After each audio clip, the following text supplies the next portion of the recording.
자, 질문 하나 드리고 말씀 시작하겠습니다. 사랑하는 성도 여러분, 여러분은 구제를 좀 하시는 편이십니까?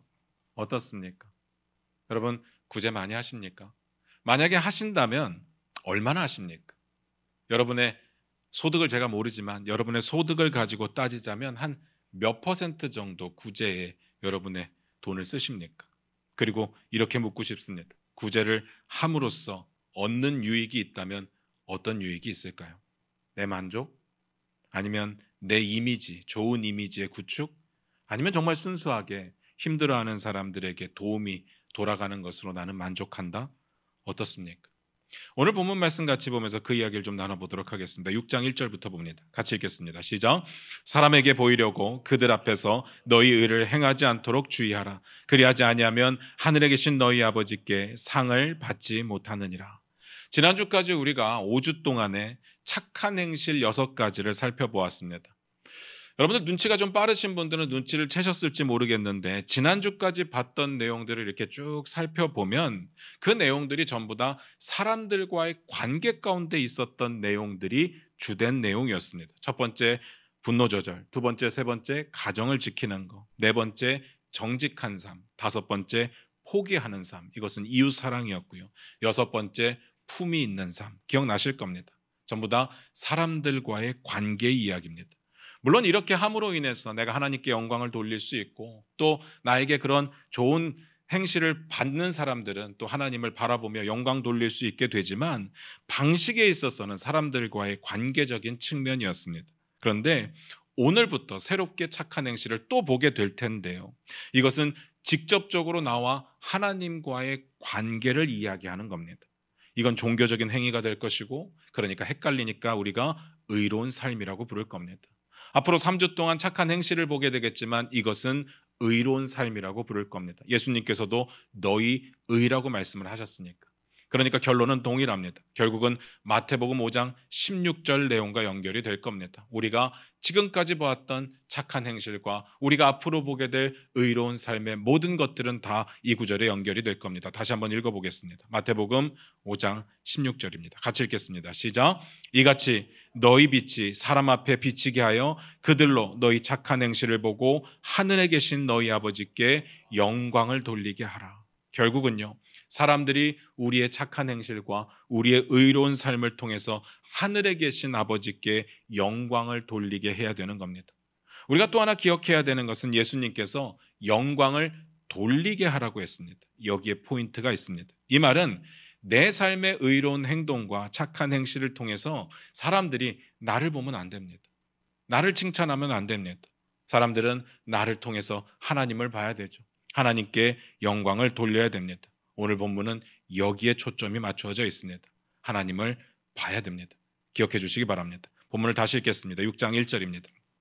같이 읽습니다. 시작. 사람에게 보이려고 그들 앞에서 너희 의를 행하지 않도록 주의하라. 그래야지 않으면 하늘에 계신 너희 아버지께 상을 받지 못하느니라. 제가 앞에서 드렸던 말씀을 들으니까 어떤 내용인지 느낌이 오실 겁니다. 오늘 말씀의 내용이 이렇게 시작을 했습니다. 사람에게 보이려고 그들 앞에서 너희 의를 행하지 않도록 주의하라. 우리가 주의해야 되는 부분이 이 부분이었죠. 사람들에게 내가 보이면 안 되는 겁니다. 하나님이 보여야 되는 겁니다. 앞에서 강조했던 내용입니다. 사람들이 우리의 착한 행실과 의로운 삶을 통해서 우리를 보지 말고 하나님을 보고 하나님께 영광 돌리는 삶을 살아야 됩니다. 이게 오늘의 본문이 될 겁니다.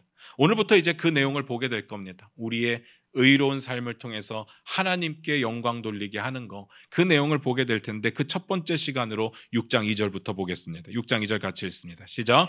그러므로 구제할 때 외식하는 자가 사람에게서 영광을 받으려고 회당과 거리에서 하는 것 같이 너희 앞에 나팔을 불지 마라. 진실로 너에게 이르노니 그들은 자기 상을 이미 다 받았느니라. 자, 첫 번째 뭡니까? 제가 이번 주부터 3주 동안 의로운 삶에 대해서 이야기를 나눈다고 했는데 첫 번째가 뭐라고요? 구제. 구제 자체는요, 더할 나위 없이 좋은 겁니다. 다 동의가 되실 겁니다. 앞에서 말씀드렸던 대로 오늘 보게 될 내용은요, 하나님께 행하는 직접적인 종교 행위입니다. 다시 말해서 저희가 지금 구제 이야기를 볼 텐데, 구제가 사람들을 돕는 것이고 사람들에게 하는 착한 행실인 것처럼 보이지만 구제 자체가 하나님께 직접적으로 하는 종교적인 행위가 된다고 말씀드리는 겁니다. 이걸 놓치시면 안 됩니다. 이유는 차차 보도록 하겠습니다. 오늘 말씀을 읽으시면서 여러분들이 예수님의 말씀의 뉘앙스를 좀 발견하셨으면 좋겠습니다. 잘 보시면요, 예수님께서 이 말씀을 하시는데, 구제에 대해서 이야기를 하시는데 구제를 해야 된다 말아야 된다, 구제를 해라 마라, 구제가 왜 중요하냐, 이런 것에 대해서는 전혀 논하지 않으셨습니다. 오직 예수님의 포인트는 구제를 하는데 어떤 이유와 목적으로 해야 될지에 대해서 이야기를 하시는 거죠. 예수님께서 굳이 이런 식으로 구제의 중요성이나 구제의 당위성에 대해서 말씀하지 않는 이유는요, 구제가 너무 당연한 것이었기 때문에 그렇습니다. 그때는요, 구제의 당위성 자체를 논할 필요가 없습니다. 구제는요, 무조건 기본으로 깔고 가는 겁니다. 다만 우리는 그 시대가 아니니까, 그 문화가 아니니까 왜 그들에게 구제가 중요했는지는 고민해 볼 필요가 있죠. 도대체 유대인들에게 구제는 어떤 의미였을까? 구제에 대해서 다가오는 느낌은 그때랑 우리랑은 조금 다릅니다. 지금 대부분은 다 잘 살죠. 그래서 구제에 대한 느낌이 어떤 느낌이냐 하면요, 나보다 못하는 사람들에게 내가 자비를 베푸는 거, 선을 베푸는 거, 이런 생각을 하게 되는 거죠. 다시 말해서 노블리스 오블리제라고 하나요? 우리가 잘 사는 만큼 그만큼의 선을 행하는 것이 의무로 여겨지는 겁니다. 그런데 그때 당시는 시대적인 분위기도 그렇고 다 못 사는 상황에서 더 못 사는 사람들에게 도움을 주는 것이었습니다. 단순하게 돕는다라기보다는 함께 공존할 수 있는 방법들을 찾는 것이 구제였습니다. 그래서 구약의 구제와 신약의 구제가 느낌이 조금 다릅니다. 그래서 구별해서 보도록 하겠습니다. 구약에서는요, 하나님께서 세우신 나라의 구제를 위한 시스템을 하나님께서 정해 주셨습니다. 두 가지 측면에서 볼 텐데요, 첫 번째는 국가적인 법의 시스템을 주셨습니다. 신명기 14장 28절 29절입니다. 우리 화면 보시면서 같이 한번 읽어보도록 하겠습니다. 같이 읽겠습니다. 시작. 매 3년 끝에 그의 소산의 10분의 1을 다 내어 내 성읍에 저축하여 너희 중에 분깃이나 기업이 없는 레위인과 내 성중에 거류하는 객과 및 고아와 과부들이 와서 먹고 배부르게 하라. 그리하면 내 하나님 여호와께서 내 손으로 하는 범사에 내게 복을 주시리라. 여기서 이제 11조의 이야기가 나옵니다. 11조의 이야기를 듣는 순간 막 미간이 찌푸려지시면서 마음이 불편해지시는 분들도 계실지 모르겠습니다. 그런데 그 정도의 기분 나빠하시면 안 됩니다. 오늘의 내용은 훨씬 더 센 겁니다. 일단 11조는요, 여기에 나온 11조는 우리가 생각하는 11조하고는 느낌이 다른 겁니다. 일단 11조는 우리의 개념에서 신앙의 고백이죠. 그리고 감사의 표현입니다. 자발적으로 하는 겁니다. 그런데 이때는요, 의미는 같았을지 모르겠지만 무조건 해야 되는 겁니다. 물론 우리도 11조 무조건 해야 됩니다. 그런데 안 한다고 해서 어느 누구도 뭐라고 하지 않죠. 그런데 이때 당시는요, 무조건 해야 됐습니다. 이때는 무조건 하는 겁니다. 안 하면 안 되는 거죠. 그래서 방식만 놓고 보면 느낌이 어떤 느낌에 가까운가 하면 국가적인 세금의 느낌에 가깝습니다. 소득의 10분의 1을 무조건 떼라. 그런데 우리가 알고 있는 11조는요, 보통 제사에 쓰이는 제물, 그리고 성전 맡은 자들의 레위인들이 갖게 되는 분깃의 이야기였는데, 오늘 본문에 나타난 11조는요, 그 11조가 아닙니다. 이스라엘 백성들은 그 11조 말고 또 다른 11조를 내게 되어 있었습니다. 그래서 매년 성전 보수에 할 일과 그리고 감사의 잔치에 쓰여지는 돈들을 여기서 또 다르게 충당하게 하셨습니다. 그런데 더 중요한 건 뭔가 하면요, 매 3년 차와 6년 차의 11조는 하나님께서 무조건 가난한 자들을 위해서 떼어두라고 하신 겁니다. 그래서 이건 보통 두 번째 11조라고 불러요. 그래서 이 주기는 7년 단위로 이루어져 있습니다. 왜 7년인지는 제가 말씀 안 드려도 아실 겁니다. 이걸 시스템으로 선포하셨어요. 다시 말해서 대략 계산을 해보면 이스라엘 국민 소득의 3%는 무조건 가난한 자들을 위해서 떼어두게 하셨습니다. 누구나 와서 먹고 마실 수 있게 그 돈을 준비해 놓았다는 이야기입니다. 이스라엘이 공생하는 방법이었습니다. 하나님이 그렇게 원하셨습니다. 두 번째, 그럼에도 불구하고 항상 법의 테두리에 바깥에 사는 사람들이 생기기 마련이죠. 그래서 하나님께서는 이런 명령도 주셨습니다. 레위기 19장 9절부터 10절입니다. 역시 화면 보시면서 같이 읽겠습니다. 시작. 너희가 너희의 땅에서 곡식을 거둘 때 너는 밭 모퉁이까지 다 거두지 말고 내 떨어진 이삭도 줍지 말며 내 포도원의 열매를 다 따지 말며 내 포도원에 떨어진 열매도 줍지 말고 가난한 사람과 거루민을 위하여 버려두라. 나는 너희의 하나님 여호와이니라. 기가 막히지 않습니까? 우리가 밭에서 곡식을 거둘 때 악착같이 한 올도 빠뜨리지 말고 다 거두지 말라고 이야기하십니다. 남겨두라는 거예요. 남겨놓아서 뭐합니까? 가난한 자들이 와서 마음 편하게 먹을 수 있도록. 이대로만 되면요, 이스라엘 안에 가난한 사람이 있기는 힘들죠. 시스템적으로 이미 가난한 자들을 위한 돈을 다 떼어놓았고, 그리고 하나님의 복을 받아서 잘 살고 있을 거고, 그리고 그럼에도 불구하고 법의 시스템의 바깥에 있는 사람들은 어느 밭에 가든 어느 논에 가든 떨어져 있는 것을 다 먹을 수 있기 때문에 가난하기 힘든 상황이었습니다. 정말 우연히 가난하게 된다고 쳐도 굶지는 않을 겁니다. 충분히 먹을 수 있었습니다. 문제는 이스라엘이 불순종했다는 거죠. 그래서 이 시스템이 무너져 버렸습니다. 다 불순종했고 다 복을 누리지 못했고 다 가난해졌습니다. 그러니까 가난이 해결이 안 되는 겁니다. 그래서 신약에서는 구제의 느낌이 좀 바뀝니다. 이제는 더 이상 시스템이 아닙니다. 개인의 덕목으로 구제를 감당해야 됐습니다. 왜냐하면 더 이상 국가가 없거든요. 시스템이 무너져 버렸으니까. 예를 들어서 여러분 다 아시는 분입니다. 사도행전에 나오고는 도르가라고 하는 사람이 있는데요. 이 사람은 개인적으로 구제를 잘했습니다.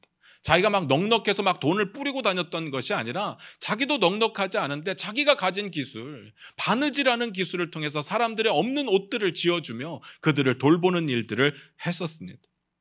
또 이방인이었던 고넬료가 하나님께 칭찬받았던 이유는, 베드로가 거기를 갈 수밖에 없었던 이유는 그의 구제에 있었습니다. 성경에 이렇게 나와 있죠. 내 기도를 들으셨고 내 구제를 기억하셨다. 제가 이건 예로 드린 거고요. 구제는 그런 식으로 유대인들의 삶 가운데 항상 함께 있는 것이었습니다. 구제는 당연했습니다. 그러니까 구제를 해야 된다는 사실에 대해서 예수님이 또 말씀하실 필요가 없었습니다. 너무 당연한 거니까. 그리고 구제는 귀한 덕목으로 구제를 할 때마다 칭찬을 받을 수 있었습니다. 이 말은 구제가 당연한 건데 그렇게 칭찬한다는 이야기는 구제가 쉽지 않았다는 이야기죠. 그만큼 다 어렵게 살았으니까. 그렇다면 이쯤에서 우리도 고민을 좀 해봐야 되지 않겠습니까? 구제가 성경에서 당연한 거라면, 너무 당연해서 구제할 때 어떻게 하라는 이야기는 하시지만 야 니네가 구제를 해야 돼 라고 말할 필요까지 없었던 일이었다면 우리도 고민을 해봐야죠. 지금 우리 시대, 우리 사회에서 우리 교회가 감당해야 될 구제의 모습은 어떤 모양이어야 될까? 구제가 교회가 존재하는 유일한 이유는 아닐 겁니다. 교회 사명의 최우선 순위도 아닐 겁니다. 다만 그렇다고 해서 구제를 해도 그만, 안 해도 그만, 그렇게 옵션의 문제냐? 그것도 아닙니다. 이건 당연히 해야 되는 거죠. 행여나 여러분들 가운데 이런 생각을 하시는 분들이 계실지 모르겠습니다. 우리나라가 이렇게 잘 사는데 아직도 가난한 사람이 있다고? 아니면 우리가 세금을 얼마나 내는데 나라에서 해결해야지 왜 우리에게까지 이런 일을 떠맡기냐? 앞에서도 그런 말씀드렸지만 아무리 우리나라가 잘 살고 우리나라의 시스템이 아무리 좋아도 어쩔 수 없이 시스템에서 제외되는 사람들이 있기 마련입니다. 정말 다양한 이유로. 가난은 나라님도 구제할 수 없다잖아요. 아니 뭐 돈만 풀어서 될 것 같았으면 우리나라 가난한 사람 한 명도 없겠죠. 그런데 돈만 풀어서 될 문제가 아닌 것이 문제인 겁니다. 우리도 마찬가지입니다. 교회가 돈만 풀어서 되는 건 아니죠. 또 우리같이 조그만 교회가 풀어봐야 뭐 얼마나 풀 수 있겠습니까? 기껏 풀어봐야 조금밖에 되지 않지 않겠습니까? 주변에 어쩔 수 없이 도움이 필요한 자들에게 우리는 어떻게 실질적인 도움의 손길을 내밀 수 있을까를 이제부터 고민해야 되는 거죠. 반 모퉁이를 비워두던, 떨어진 이삭을 남겨두던, 포도나무의 열매를 더 거두지 않고 남겨두던, 우리가 우리 시대에 맞는 넉넉함이 필요하지 않겠습니까? 전 늦었다고 생각하지는 않습니다. 이제부터 우리가 풀어가야 될 숙제라고 생각합니다. 지금까지는 개척교회였으니까 살아남으려고 발버둥을 쳤고 살아남기 위해서 애를 쓰느라고 잘하지 못했다면, 그래서 그저 가난한 사람들이 보일 때마다 돈을 어느 정도 보내는 것으로 만족을 했었다면, 그게 전부였다면 이제부터는요 실질적인 고민을 해봐야 되는 겁니다. 우리의 착한 행실을 통해 어떻게 사람들이 하나님께 영광 돌릴 수 있을까를 고민해 봐야 될 때가 되었습니다. 물론 돈도 중요하죠. 여러분들의 헌금이 그냥 드리는 게 아니잖아요. 막 남아 돌아서 막 드리는 게 아니잖아요. 피와 땀에 그런 하나님께 드리는 진실된 마음으로 드리는 헌금인데, 헌금이 그저 돈이 아닌 하나님께서 기뻐 받으실 만한 그런 착한 행위로 드러나려면 우리가 더 고민을 해야 된다는 이야기입니다. 우리는 이 고민의 시작을 일단 작은 도서관을 통해서 풀어보려고 합니다. 이 땅에 도움이 필요한 자들이 있을 겁니다. 그게 물질일 수도 있고 아니면 외로움일 수도 있습니다. 그래서 위로가 필요할 수도 있죠. 어쨌든 누군가에게 실질적인 도움이 되고자 합니다. 그래서 작은 도서관을 통해서 여러분들은 어떤 기대를 하고 계신지 모르겠는데 어떤 기대도 하지 않으셨으면 좋겠습니다. 그저 쏟아붓는 일이 될 수 있죠. 밑 빠진 독에 물 붓는 것처럼 느껴질 수도 있고 지칠 수도 있습니다. 회의감이 올 수도 있습니다. 구제를 하면서 한 영혼 한 영혼 하나님께로 돌아오는 것을 보면서 기뻐하고 싶은데 그렇게 되지 않을 수도 있습니다. 아무런 열매가 없을 수 있죠. 그런데 기억하셔야 됩니다.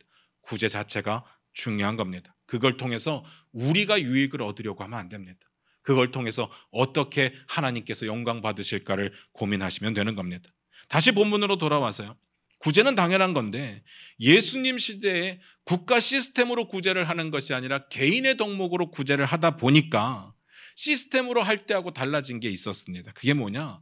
구제를 하는 사람들 중에 동기와 목적이 순수하지 않은 사람들이 생겨난 거죠. 다시 읽어볼까요? 6장 2절입니다. 같이 읽겠습니다. 시작. 그러므로 구제할 때 외식하는 자가 사람에게서 영광을 받으려고 회당과 거리에서 하는 것 같이 너희 앞에 나팔을 불지 말라. 진실로 너희에게 이르노니 그들은 자기 상을 이미 받았느니라. 어떤 느낌인지 아시겠습니까? 사실 그 당시 유대인들의 구제는요, 보통 회당을 통해서 이루어졌다고 합니다. 그런데 어떤 이유에서인지 정확하게 모르겠지만 이게 구제가 원활하지 않은 겁니다. 구호 헌금을 모으든 어떤 방법으로 돈이 모여서 나눠주려고 하는데 이게 잘 나눠지지가 않는 거죠. 우리가 여기서 착각하면 안 되는 건요, 돈이 없다고 자존심도 없는 건 아닙니다. 기억하셔야 돼요. 구제를 받는 게 어떤 누군가에게는 그냥 쉬운 일은 아닐 수 있다는 거죠. 야, 내가 줄 건데 너 감사하게 와서 받아라. 그러면 감사합니다. 얼씨구나 하고 와서 받지 않는다는 이야기입니다. 그렇지 않죠. 오히려 없는 척하는 사람들, 그냥 이걸 노리는 사람들은 와서 받을지 모르겠지만 진짜 없는 사람들은 마음이 아플 수 있습니다. 받지 못할 수가 있죠. 그러다 보니까 없는 그 사람들을 찾아서 다닐 수밖에 없었어요. 모여진 헌금을 나누기 위해서 찾아다닐 수밖에 없었습니다. 좋은 일인데 누군가는 사람들이 많이 모여 있는 곳에서 사람들이 보는 앞에서 구제 행위를 했다는 거죠. 구제를 하면 칭찬받는다고 했잖아요. 귀한 덕목이라고 했잖아요. 그걸 보고 사람들이 환호하는 겁니다. 박수갈채를 보내는 겁니다. 그리고 존경하게 되는 거죠. 그 존경을 받던 사람들이 스스로에게 만족하게 되는 겁니다. 그런 사람들이 생겨났습니다. 이런 식으로 사람에게 보이려고 사람들 앞에서 의를 행하는 사람들을 예수님께서는 이렇게 묘사를 하셨습니다. 외식하는 자다. 들어보셨을 겁니다. 이 외식하는 자다라는 말이 마태복음에 여러 번 나오는데 여기서 처음 나오거든요. 저 어렸을 때 외식하는 자, 이 말이 어떤 말인가라고 생각을 했는가 하면 밖에 나가서 이렇게 밥을 많이 사 먹는 사람으로 생각을 했습니다. 그때는요, 그렇게 넉넉하지 않았기 때문에 밖에 나가서 밥을 사 먹는 사람들이 많지 않았어요. 그래서 그런 생각을 했었어요. 돈 많은 사람들 조심해야 되겠구나. 그런데 그 뜻이 그런 뜻이 아니더라고요. 재밌는 뜻이 있습니다. 외식하는 자라는 단어가 연극배우라는 뜻입니다. 왜 이렇게 표현이 됐을까? 도대체 어떤 부분에서 연극배우와 이 주제가 어울리게 되었을까? 일단 이렇게 표현을 하셨어요. 외식하는 자는 사람에게 영광을 받으려고 회당과 거리에서 구제를 한다. 뭐가 문제인지 아시겠습니까? 우리가 앞에서 계속 강조했던 이야기 있잖아요. 우리의 구제를 통해 우리가 보이면 안 돼요. 우리가 칭찬을 받으면 안 돼요. 우리의 구제를 통해서 하나님이 영광 받으셔야 되고 하나님이 드러나야 되는데, 그런데 자기가 영광을 받으려고 한 거죠. 연극에 비추어 생각을 해볼게요. 연극은 진짜 상황은 아닙니다. 아무리 실화를 바탕으로 해도 그건 진짜는 아니잖아요. 진짜의 이야기든 가짜의 이야기든 그럴듯하게 표현해내는 게 연극이고요. 잘 연극하는 연극 배우는 더 진실되게 표현되는 것이 연극 배우의 능력이 되는 거죠. 그런데 그들이 왜 그렇게 연극을 하느냐? 연극이 다 끝나고 막이 다 내렸을 때 사람들의 박수갈채에 희열을 느끼는 겁니다. 그 맛에 연극을 하는 거죠. 사람에게 보이려고 구제하는 사람들이 딱 그렇다는 이야기입니다. 연극 배우가 나쁜 것이 아니라 가난한 자들과 가난한 자들의 아픔에 대해서 관심이 없었습니다. 진짜 현실에는 관심이 없었어요. 다만 구제를 하는 이유가 뭐냐? 사람들의 환호와 박수와 존경을 받기 위해서. 다시 말해서 가난한 사람들에 대한 관심이 없어요. 가난한 사람들을 이용해서 자기가 영광받고자 했던 겁니다. 유익을 얻고자 했던 거예요. 예수님께서는 심지어 이 행위를 하는 것을 나팔을 분다고 표현하셨습니다. 사실 나팔을 분다는 이야기가 무슨 뜻인지 잘 모르겠어요. 다만 나팔을 불면 눈에 띄기는 할 것 같아요. 저희 아들이 트럼펫을 했었습니다. 초등학교 때, 중학교 때 트럼펫을 했었는데, 트럼펫을 하다 보니까 오케스트라를 해요. 오케스트라에 악기가 한 50개가 있는데 그 아름다운 선율이 있다가 트럼펫 소리가 딱 나면 다 안 들려요. 트럼펫 소리밖에 안 들려요. 그만큼 눈에 띄는 행위였다는 이야기입니다. 아예 작정하고 자기를 드러내고자 했던 모습을 그렇게 묘사하신 것 같습니다. 제가 자주 말씀드리지만 우리가 예배를 드리는 것도 마찬가지입니다. 제가 앞에서 구제는 하나님께 드리는 직접적인 종교 행위라고 말씀드렸어요. 그 이유는 나중에 보게 되겠지만 하나님께 하는 직접적인 종교 행위의 목적은 나의 만족이 될 수 없습니다. 하나님이 영광 받으셔야 돼요. 하나님이 드러나셔야 돼요. 착각하시면 안 됩니다. 저 같은 설교자도 마찬가지고, 대표 기도를 하시는 분, 순서를 맡으신 분, 찬양을 인도하는 찬양팀, 그리고 여기 앉아 계시는 모든 여러분들 다 마찬가지입니다. 우리가 어떤 목적을 가지고 예배를 드릴 수 없어요. 하나님께 영광 돌리는 그 목적 외에 그 어떤 것도 우리 예배의 목적이 될 수 없어요. 은혜 받는 거, 나 만족하는 예배, 그런 게 목적이 될 수가 없다는 이야기입니다. 오직 우리의 행위로 하나님께서 영광을 받으셔야 됩니다. 그걸 고민해 보셔야 돼요. 그리고 나면, 그렇게 진정으로 드리고 나서 하나님이 부어주시는 은혜가 있을 거예요. 그런데 그건 하나님께서 주시는 은혜지 우리가 노력으로 얻어내는 것이 아니라는 이야기입니다. 어쨌든 결국은 그렇게 자기에게 영광 돌리려고 했을 때 어떤 문제가 생기느냐? 예수님 이렇게 경고를 하시죠. 자기 상을 이미 받았다. 우리가 은혜 받는 게 목적이라면 예배를 드림에 있어서 우리 상은 이미 받은 겁니다. 하나님께 올려드려지기도 전에 이미 우리는 상을 받고 끝났다는 이야기입니다. 섬뜩한 이야기죠. 예배를 드리는데 하나님께 안 가고 우리는 상을 받은 거죠. 원어로 보면요, 이 먼저 상을 받는다는 이야기가 영수증을 받았다는 뜻입니다. 줄 거 줬고 받을 거 받고 영수증까지 줬으니까 계산 끝났습니다. 하나님과 나와의 관계에서 더 이상 바랄 것이 없습니다. 계산은 끝나버렸습니다. 자, 그들이 받은 상이 뭔지는 알 것 같아요. 사람들 앞에 구제를 하고 사람들에게 칭찬받던 사람들이 받은 상은 역시 칭찬이겠죠.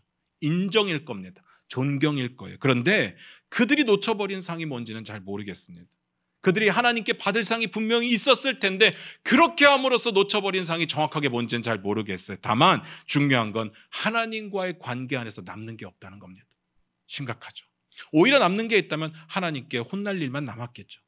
다만 이 주제를 가지고 믿는 자가 구원을 얻고 잃고 이런 문제를 논하고자 하셨던 것은 아닙니다. 제가 계속 강조드리는 게 있죠. 이미 구원받은 성도들이 하나님 나라 어떻게 살아내야 되느냐, 그 부분입니다. 그렇기 때문에 외식하는 자처럼 했을 때 받을 상이 없다는 것, 그 상이 뭔지는 몰라도 치명적입니다. 이 정도로 경고하신다면 확실한 것 하나는요, 하나님과의 관계 안에 좋을 건 없다는 이야기입니다. 우리가 그렇게 했을 때 상은 둘째치고 하나님과의 관계를 망치게 되는 겁니다. 그래서 구제를 어떻게 해야 되는 것이 옳으냐? 결론입니다. 그 다음 구절 봅니다. 마태복음 6장 3절 4절입니다. 마태복음 6장 3절 4절입니다. 같이 읽겠습니다. 시작. 너는 구제할 때 오른손이 하는 것을 왼손이 모르게 하여 내 구제함을 은밀하게 하라. 은밀한 중에 보시는 너의 아버지께서 갚으시리라. 결론이 뭐냐면요, 오른손이 하는 걸 왼손이 모르게 하랍니다. 이게 답이에요. 많이 들어보셨죠? 굉장히 유명한 말입니다. 근데 이거 어떻게 하는 거죠? 되게 궁금했습니다. 오른손이 하는 걸 왼손이 모르게 하려면 이렇게 하면 되는 겁니까? 오른손 앞으로 왼손 뒤로? 그런 건 아닐 겁니다. 그런 내용은 아니겠죠. 4절에 그 부연 설명이 나옵니다. 은밀하게 해라. 외식하는 자들은요, 어떻게든 보여주는 게 목적이었습니다. 그게 제일 중요하잖아요. 근데 예수님께서 제자들에게 원했던 것은요, 은밀하게 행하라. 은밀함이었습니다. 아무도 몰라야 됩니다. 아니 그럴 거면 뭐하러 도와요? 아무도 모르는데. 이런 생각이 드신다면 벌써 위험하죠. 문제가 있습니다. 은밀하게 도울 때 어떤 일이 벌어진다고요? 아버지께서 갚아주신답니다. 이걸 바라야죠. 이건 역시 어떻게 갚아주신다는 이야기인지는 잘 모르겠어요. 다만 확실한 건 하나님께서 갚아주신다고 하셨으니까, 아버지께서 갚아주신다고 하셨으니까, 이게 제가 그냥 드리는 이야기가 아니라 성경에 나와 있는 이야기고 하나님의 약속이기 때문에 하나님께서 어떤 방식인지는 모르겠지만, 뭘로 갚아주실지는 모르겠지만 분명히 갚아주실 겁니다. 그걸 믿어야죠. 이것이 하나님께서 기뻐하시는 일이라는 이야기입니다. 하나님께 더 가까이 갈 수 있는 방법이 될 겁니다. 뭐가요? 은밀함으로 돕는 것. 저는 여기서 심각하게 고민해 봤으면 하는 주제가 있습니다. 왜 우리는 은밀하게 행할 수 없을까요? 구제할 수 있습니다. 교회 좋은 봉사할 수 있습니다. 섬김을 할 수 있어요. 그런데 왜 은밀할 수는 없는 걸까? 안 그렇습니까? 우리가 좀 좋은 일을 하면 사람들이 알아주기를 원하잖아요. 누군가는 알아줘서 누군가는 박수를 쳐주기를 원하지 않습니까? 정말 아무도 모르게 은밀하게 돕고 싶은 사람이 있을까요?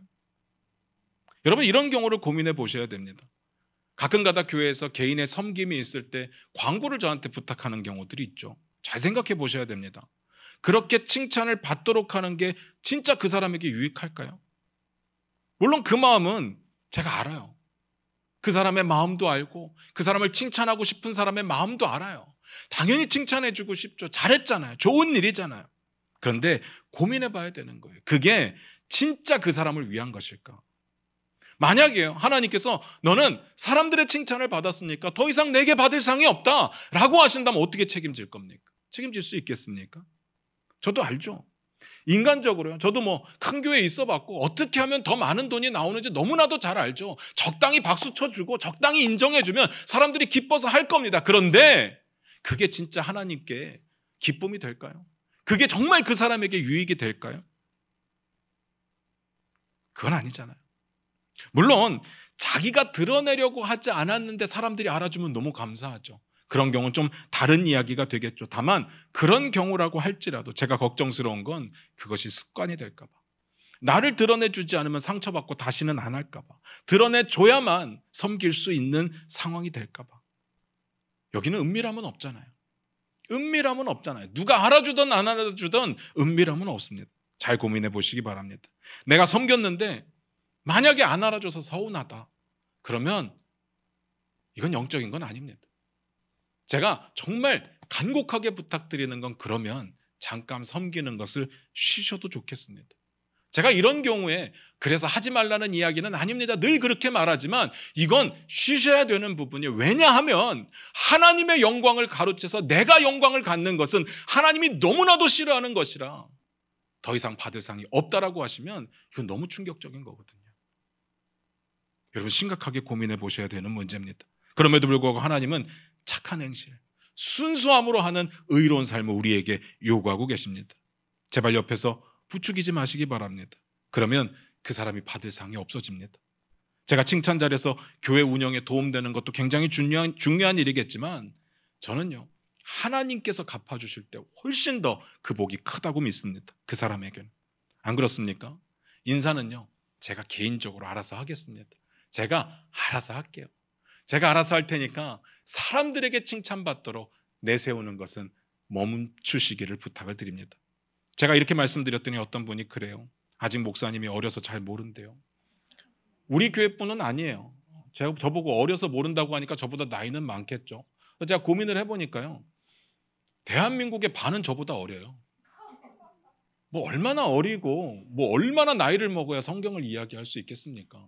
성경이 중요한 거 아니겠습니까? 성경의 지혜를 가지고 나이로 찍어 누르면 안 되는 거잖아요. 그래서 고민해 보는 겁니다. 우리가 은밀하게 할 수 없는 이유가 진짜 뭘까? 왜 이렇게 알려야 마음이 편할까? 제가 이 부분에서 묵상을 하다 보니까 세 가지로 정리가 되더라고요. 첫 번째, 하나님께서만 알고 보상이 없을까 봐. 뭔 말인지 아시겠죠? 하나님은 전지전능하시니까 분명히 아실 거예요. 그런데 사실 그냥 알고 끝날 것 같아요. 우리에게 하나님께서 갚아주신다는 믿음이 많지 않죠. 사실 은밀한 중에 보신다는 이 표현은요, 구약에서는 죄에 대해서 경고할 때 사용되었던 표현이에요. 은밀한 중에 보시니까 숨길 생각하지 마라, 죄 짓지 마라, 그 이야기였는데 신약이 오면서 은밀한 중에 너희의 선한 행위를 보실 테니까 갚아주실 거다, 이렇게 확장이 되죠. 그런데 그건 알겠는데 딱 거기까지. 하나님 알고만 계실까 봐, 하나님이 갚아주신다는 게 꼭 내가 원하는 게 아닐까 봐 그래서 그게 싫은 거죠. 두 번째로, 하나님께서만 알고 계시고 사람들은 모르잖아요. 뭔 말인지 아시겠죠? 하나님께서 알고 계신 거 믿어요. 하나님께서 갚아주실 거 믿습니다. 그런데 사실 우리가 진짜 원하는 게 뭐냐? 사람들에게 칭찬받고 싶잖아요. 인정받고 싶잖아요. 안 그런가요? 왜 우리는 하나님께도 인정받고 사람에게 칭찬받으면 안 되는 걸까요? 예수님도 키와 지혜가 자라면서 사람들에게 칭찬받고 하나님께 인정받았다고 되어 있는데 왜 우리의 착한 행위로 하나님의 영광을 받고 하나님께서 칭찬해 주시고 사람들의 영광을 받는 게 왜 안 되는 걸까? 우리 마음 가운데 이런 두려움이 있죠. 정말로 은밀하게 하면 은밀하게 끝날까 봐. 은밀하게 섬기면 하나님과 나만 알고 끝날까 봐. 나라도 이야기를 해야죠. 그게 싫은 거예요. 세 번째로, 하나님께서도 모르시고 사람도 모를까 봐.